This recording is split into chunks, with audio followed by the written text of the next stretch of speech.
Hi guys, this is R.A. Sweeney, here to talk to you about a passage from the book Praying with the Former Prophets as part of the Praying with the Bible series.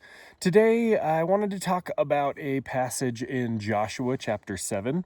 And so what we see in this passage is, so the Israelites had gone and they had attacked Jericho and everything goes awesome.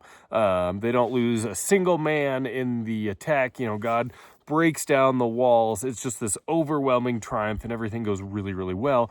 Everybody is just clear up on this super faith high sort of experience of God is doing awesome things and this is going to be a cakewalk and a breeze and we're so lucky. And then they go on and they attack the next town, which is IE, and things do not go well at all. Not only do they not have just this easy victory, they actually lose, they get put to flight. Several people die in the attack, several Israelites, and so they just tuck tail and run.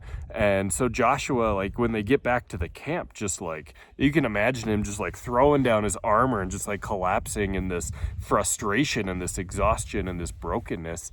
And he offers this, I'd say it's a prayer because he's talking to God. But it's definitely not what we typically think of as prayer, because he's basically just God, how could you? What are you doing? What happened out there? You said that you were going to make us successful and drive away all of our enemies before us, and that this was just going to be you doing the work, and we're just, along for the ride with you because you're going to be our, the one who goes before us, and expecting what he had in, at Jericho. And it's interesting because just a couple chapters before, right before Jericho, God shows up and he's just whatever you want, we're going to do it. And it's just this really faithful response there. And here he's just completely abandoned trust in God because things didn't go the way that he expected. And rightfully so. This isn't what God said was going to happen. But he goes on the offensive against God and he starts attacking him. God, why did you do this? Why did you let this happen?